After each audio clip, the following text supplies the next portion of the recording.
우리는 어제 예수님의 성육신이 우리가 하나님 자녀임을 깨닫기 위한 하나님의 특단의 조치였다 하는 걸 눈높이 교육 그렇게 살펴봤습니다. 오늘 우리는 우리를 이해 위해 사신 예수님의 그 삶에 대해서 한번 살펴보려고 합니다.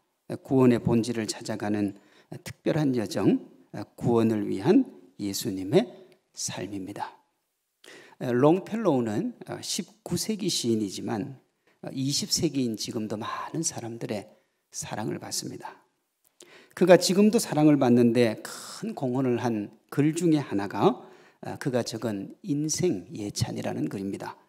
인생 찬가라고도 불리는 삶을 노래한 글이죠. 2세기가 지나가고 있음에도 사람들의 사랑을 받고 있다는 것은 그가 삶에 대해서 그린 통찰이 많은 사람들에게 공감을 얻고 있다는 거예요. 그의 인생 예찬에 이런 내용의 글이 있습니다. 삶에 대한 가치관이 우뚝 서 있어도 때로는 흔들릴 때가 있습니다. 가슴에 품어온 이루고 싶은 소망들을 때로는 포기하고 싶을 때가 있습니다.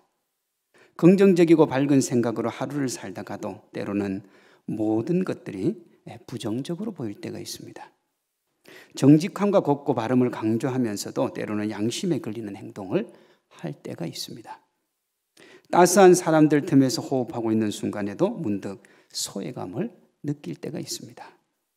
행복만 가득할 것 같은 특별한 날에도 홀로 지내며 소리 없이 울고 싶은 날이 있습니다.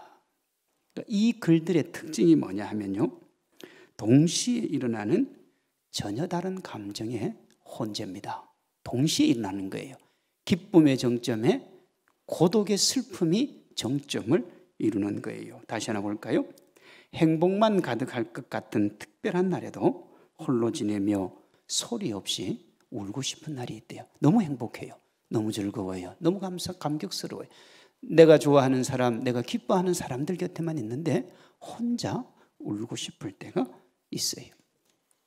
이 글을 접하는 사람들의 반응은 야, 쓸데없는 걱정한다, 그게 아니라 공감을 합니다.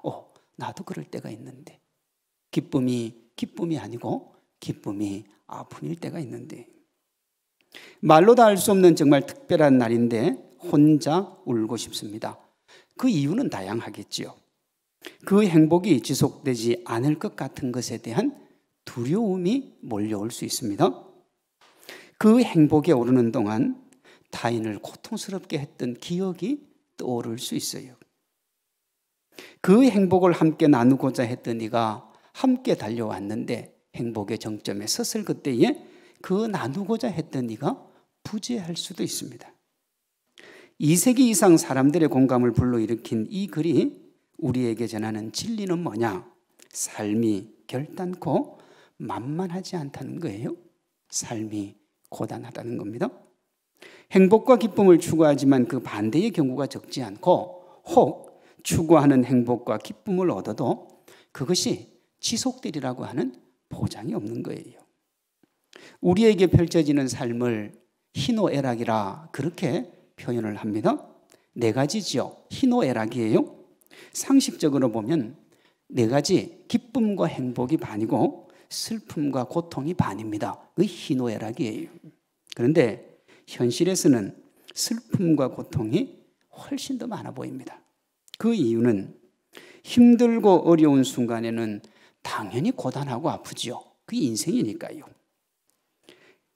반대로 행복과 기쁨이 가득하면 행복과 기쁨이 넘쳐야 되는데 그 순간에도 고단하고 힘이 듭니다. 왜냐하면 그 행복과 기쁨을 빼앗길까 두려워하기 때문에 그렇습니다. 오늘 본문에 우물에서 물을 깃고 있어서 물에 대한 염려가 전혀 없는 여인이 나오잖아요. 그녀는 이미 우물에서 물을 깃고 있어요. 그러니 그녀에게는 물이 차고 넘칩니다. 그런데 나중에 목마를 것을 염려해서 예수님께 물을 달라고 해요. 물가에 서서 물을 염려하고 있는 거예요. 15절입니다. 여자가 이르되 주여 그런 물을 내게 주사 목마르지도 않고 또 여기 물 기르러 오지도 않게 하옵소서. 지금 여인의 손에 뭐가 있느냐? 두레박이 있습니다. 물이 여인에게 있다는 말이에요. 예수님이 그 여인이 주는 물을 얻어서 마실 참입니다. 그러니 누구에게는 물이 없습니까? 예수님에게는 물이 없습니다. 그런데 현실은 여인이 물을 달라고 하고 예수님이 물을 주려고 합니다. 아이러니지요. 사실 말이 안 되는 거예요. 그런데 둘이 대화가 돼요. 말이 안 되는데. 말이 안 되는 대화를 하는데 말이 된다고요. 어떻게 이런 일이 가능한가? 사람이 원하는 물은 마르지 않는 물이에요. 그게 인생이에요. 그런데 누구도 인생이 마르지 않는 물을 가질 수 없기 때문에 인생은 목이 마른 거예요. 물론 가질 수 없는 이유가 욕망 때문이기도 하고 실제 없어서 그렇기도 합니다. 사람은 누구나 알아요. 인생의 목마름이 연속적으로 펼쳐진다는 걸 잘 알고 있습니다. 사람은 누구라도 삶이 고단하고 힘들다는 걸 알고 있습니다. LH 사태가 왜 그렇게 힘이 듭니까? 지금 집이 있어도 힘들고 없어도 힘들어요. 왜요? 미래가 어떻게 펼쳐질지 모르기 때문에 그렇습니다. 한 번도 결혼하지 못하는 사람도 있는데 오늘 본문에 보면 5번이나 결혼을 하고 6번째 남자와 동거하고 있는 이 여인. 여러분, 이 여인만큼 사랑에 대해서 많이 아는 사람이 누가 있겠습니까? 어떤 사람이 이 여인보다 더 많이 사랑을 알겠어요? 그런데 이 여인이 사랑을 갈구합니다. 사랑하고 싶다는 거예요. 사랑이 필요하다는 거예요. 이 여인에게는 사랑이고 물입니다만 또 다른 사람에게는 또 다른 목마름이 있습니다. 명예에 목말라 할 수도 있고 권력에 목말라 할 수도 있어요. 학벌에 목말라 할 수도 있고 물질에 목말라 할 수도 있습니다. 그 목마름이 채워지지 않으면 삶이 고단하고 힘이 든 거예요. 주변 사람들과는 상관이 없어요. 본인이 목마르고 본인이 힘들고 본인이 아프기 때문에 그렇습니다. 재밌는 게 뭔 줄 압니까? 경험해 보지 않으면 목마르지 않아요. 내가 그것에 대해서 모르면 목마르지 않아요. 저는요, 술에 목마르지 않습니다. 근데 어제 뉴스 보니까 이제 술값이 아마 원가가 많이 오르나 봐요. 인터뷰를 하는데요, 괴롭대요. 술값이 오르니까 이제 어떻게 이걸 사 먹냐는 거예요. 저는요, 하나도 안 괴롭습니다. 왜냐하면 그 맛을 몰라요. 그런데요, 그 맛을 한번 보면요, 계속 그게 목마릅니다. 왜냐? 욕망의 크기가 끝이 없어서 그렇습니다. 예수님이 모든 인생 각자가 가지는 이 목마름을 아십니다. 그 목마름으로 인한 아픔과 고통도 알고요. 그래서 그 목마름을 해결해 주시려고 하는 거예요. 14절입니다. 내가 주는 물을 마시는 자는 영원히 목마르지 아니하리니 내가 주는 물은 그 속에서 영생하도록 솟아나는 샘물이 되리라. 여러분, 여인이 원했던 게 그거 아닙니까? 내가 지금 물을 끼러 왔는데 이 물은 내가 두레박에 담은 만큼만 있지 이 두레박이 끝이 나면 물이 없는 거예요. 그러니 한없이 솟아나는 샘물만 있다면 나는 목마르지 아니할 겁니다. 이 땅에서 예수님의 삶, 특별히 구원 사역을 향해 달려가신 3년의 삶은 이 목마름에 지쳐 있고 그로 인해 고단하고 아픈 삶을 사는 우리를 회복시키기 위한 발걸음이었어요. 예수님이 살아가신 3년의 삶을 보면 위로하시고 안아주시고 붙들어 주신 인생입니다. 우리가 지금 요한복음 살펴보고 있는데 1장에서 8장만 잠시 살펴보면 하나님을 찾으며 몸부림치는 나다나엘을 만나서 그의 목마름을 해결해 주세요. 술이 떨어져 울상이 될 뻔했던 가나의 혼인잔치에 물로 술을 만들어서 그 주인의 목마름을 해결해 주셨어요. 진리에 목말라 하는 니고데모에게 진리의 빛으로 그의 목마름을 해결해 주셨어요. 신하의 일로 근심에 빠진 왕의 문제를 해결해 주시고 중풍병으로 평생을 침상에서 보내던 이들을 낫게 해주시고 먹을 것이 없어 유리하고 방황하는 5,000명을 먹여주시고 모든 사람에게 손가락질 받던 여인을 용서하심으로 그녀의 목마름을 해결해 주십니다. 예수님이 이 땅에서 살아갔던 삶의 이 발자취를 따라가 보면 모두 고단하고 아픈 삶을 만져주는데 보내셨어요. 3년의 공생애 동안 우리 주님이 하신 일들이 우리의 아픔을 싸매고 고단한 삶을 만져주고 회복과 기쁨으로 함께하는 것이었습니다. 이 주님이 우리를 구원하시기 위해 이 땅에 오신 우리의 영원한 구세주 예수 그리스도인 줄로 믿습니다. 무슨 말입니까? 예수님이 우리 각자의 목마름을 아세요. 아실 뿐만 아니라 그 목마름을 해결해 주시겠다는 거예요. 그렇게 해서 목마름으로 고단하고 힘겨운 삶이 기쁨과 행복의 삶으로 바꾸어지도록 주님께서 은혜와 사랑을 베푸시겠다는 거예요. 살다 보면 정말 예상하지 않았던 곳에서 뜻밖의 좌절을 경험할 때가 있지 않습니까? 예상도 못했어요. 생각도 못했는데 아픔이 올 때가 있습니다. 그때 온몸을 감싸는 따뜻한 위로와 사랑의 말이 그 목마름을 위로해주는 음성이 필요하지요. 뭐 이런 것 아니겠습니까? 얘야, 넘어져도 괜찮아. 거기서 다시 시작하면 돼. 넘어졌을 때, 지칠 때, 피곤할 때, 힘들 때 이런 음성이 들리면 위로가 됩니다. 소망이 되지요. 그런데 현실은 어떤가요? 평소에는 가끔이라도 이런 위로의 말들을 해주던 이들이 정말 위로가 필요할 때는 아무도 없어요. 아무도.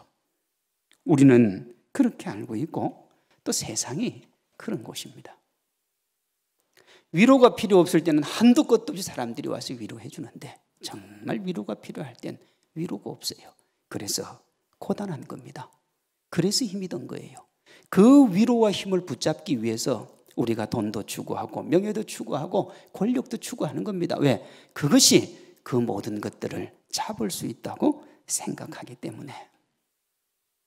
주님이 이 모든 것들을 아시고 그 모든 목마름에서 우리를 해결해 주시기 위해서 이 땅에 오시고 우리를 위해 사신 거예요. 주님이 우리에게 이렇게 말씀하십니다. 괜찮아. 다시 시작해. 온몸을 감싸고 따뜻하게 안으며 주님께서 우리에게 속삭이는 말씀이 바로 그 말씀이에요. 얘야, 괜찮으니까 다시 시작해. 공생의 3년 동안 고단하고 힘든 이들의 목마름 현장으로 찾아가셔서 그들에게 용기와 위로를 주시고 그들을 일으켜 세우신 우리 주님의 사역이 우리에게 그것을 분명하게 보여줍니다. 그러니 사랑하는 성도 여러분, 인생의 크고 작은 실패와 절망 앞에 서더라도 절대로 낙심하지 마십시오. 예수님이 우리 삶에 찾아오십니다. 오셔서 함께 고개를 넘고 언덕에 올라서게 하실 거예요. 조건과 상황이 우리를 현재에 묶어두지 못하도록 주님이 우리에게 은혜와 사랑을 베푸시고 앞으로 나아가게 해 주실 겁니다. 물론 그 사랑이 있다고 우리가 마냥 웃고 행복해 할 수만은 없지요. 아까 그 여인처럼 물을 찾아도 그 물이 언제 없어질지 모르고 그것이 없어지면 다시 목마를 것이기 때문에 그렇습니다. 예수님이 이거 모르실까요? 알지요. 누구보다도 잘 알지요. 우리를 자신의 형상으로 만드셨고 우리가 살아가는 인생 자체가 왜곡되었으며 그것 회복하시려고 오신 주님이 누구보다도 이것을 잘 알고 계세요. 13절입니다. 예수께서 대답하여 이르시되 이 물을 마시는 자마다 다시 목마르려니와 그랬습니다. 이 세상에 있는 그 어떤 물 마셔도 목마른 거예요. 주님이 우리를 안으시면서 이 세상의 것을 줘도 주님이 주셔도 목마른 건 변하지 않아요. 주님이 우리에게 물질도 명예도 권세도 우리가 원하는 그 모든 것 다 주셔도 결국은 목이 마른 거예요. 누가 나사로가 그걸 보여주잖아요. 나사로가 무덤에서 여러분 살아나왔잖아요. 얼마나 놀랍고 기가 막힌 일입니까? 그런데 그 나사로가 다시 죽습니다.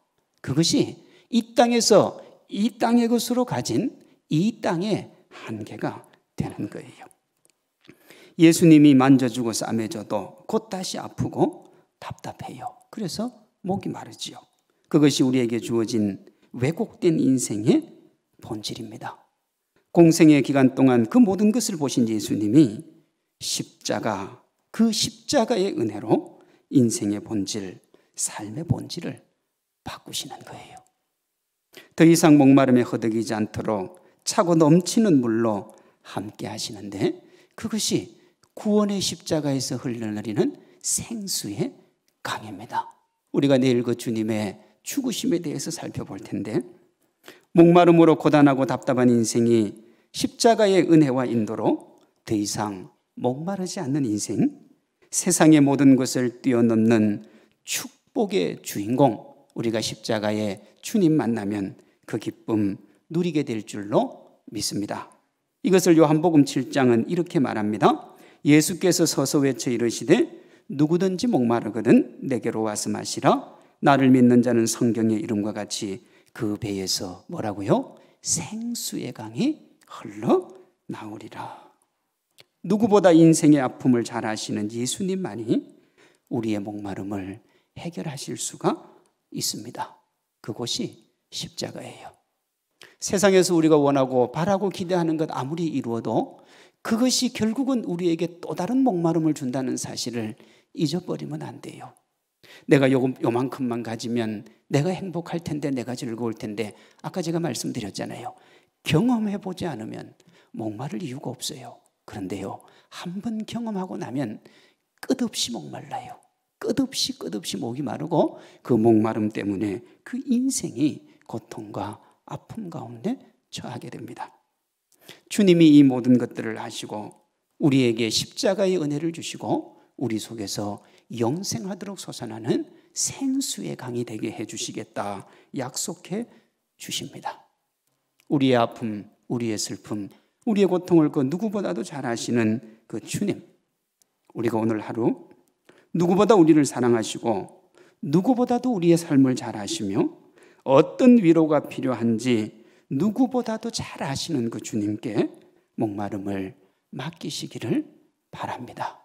맡기면 돼요. 여러분, 맡기면 됩니다. 맡겨야지. 맡기는 척하고 내가 가지고 있으면 그 목마름은 해결할 수가 없어요. 우리가 주님께 맡기면 우리 주님이 목마름 해결해 주시고 우리의 삶에 구원의 기쁨과 감격이 넘쳐나게 해 주실 줄로 믿습니다. 오늘 하루 우리가 그 은혜, 그 기쁨 누리며 우리를 위해 이 땅에 오시고 우리를 위해 살아가시고 우리 삶에 오셔서 우리 또한 위로해 주시는 놀랍고 사랑스러운 주님의 은혜와 기쁨 맛보시고 그 문제를 완벽하게 해결해 주시기 위해 골고다 언덕길 올라가신 그 주님의 놀라운 사랑에 감격하는 우리 모두 되시기를 주님의 이름으로 축원합니다.